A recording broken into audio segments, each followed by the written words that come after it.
So this story is about my experience during my study abroad in New Zealand. Till 11 I studied in Korea, and after that I go to New Zealand and study for 2 years.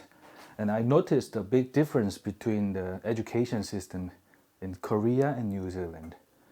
In Korea, they're like teachers all like shoving stuff into your head. Memorize it. Memorize it.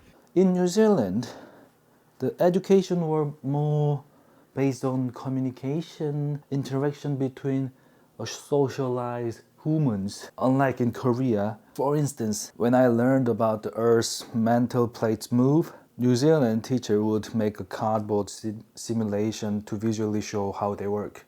It was like this. The hot magma works like a fluid and it goes all the wobbly away and now the Earth now. Fuck it. On the porridge, we put a cardboard shape like a earth plates and we boiled it and it moves like it. It was like a mind-blowing. Oh, that's how that works. But on the other hand, in Korea, while the one I had in Korea was a firm believer of a little strike fell great dogs and strike us with literally whatever he gets on his hands on.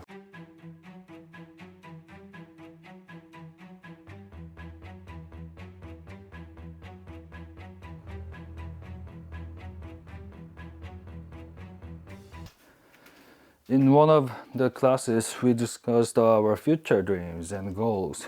New Zealand students were familiar with, so they spoke really good and well and fluently, like smoothly. One kid said, "I want to be a teacher and educate kids." Another said, "I'll become a rugby player. I have a strong, rigid neck like an erected penis." No offense, but if you search for the rugby players, strong neck like this, they don't have a neck, just like a Juggernaut from the X-Men. And just before my turn, a kid said he wanted to be an artist.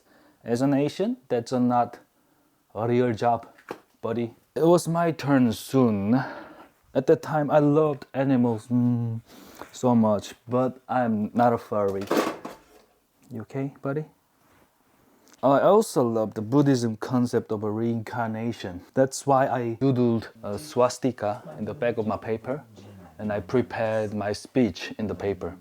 Because I can't fluently speak, even right now. I have to read this. My brain is not big enough to process this thing, I have to think my words in Korean and then translate it in English. Okay, anyway, when it was my turn, I said loudly, "I want to be a zookeeper. I like exotic animals." The problem was, I was Korean, and there is no big difference reading J and Z in Korean tongue. It looks the same and it sounds the same in Korea. But I didn't stop there. I said, "I want to keep them in the safe cage. I will preserve a rare species for next generation to see." Back then, the other kids might not have fully understood, but the teachers were shocked. I noticed their jaws touch the floor. I unintentionally became a young Asian follower of Hitler. After the incidents, the teachers explained the pronunciation differences, and now I could clearly distinguish between zookeeper and the zookeeper. And my parents didn't like the fact I want to be a zookeeper. As Asian parents, they asked me, they were but the kind one. They asked me, "What about the bat?" It's a good job. Which was an animal doctor. Sick of Asian parents. That's maybe all of my story, that I became a young follower of the Nazi or Hitler, and then it was fun talking to it. Yeah. Anyways, I'm currently working on the other videos. Like I'm trying to writing script and stuff. I need help. Like I'm really bad at making a good script or a good video. I am already burned out. I need to work on a easier format.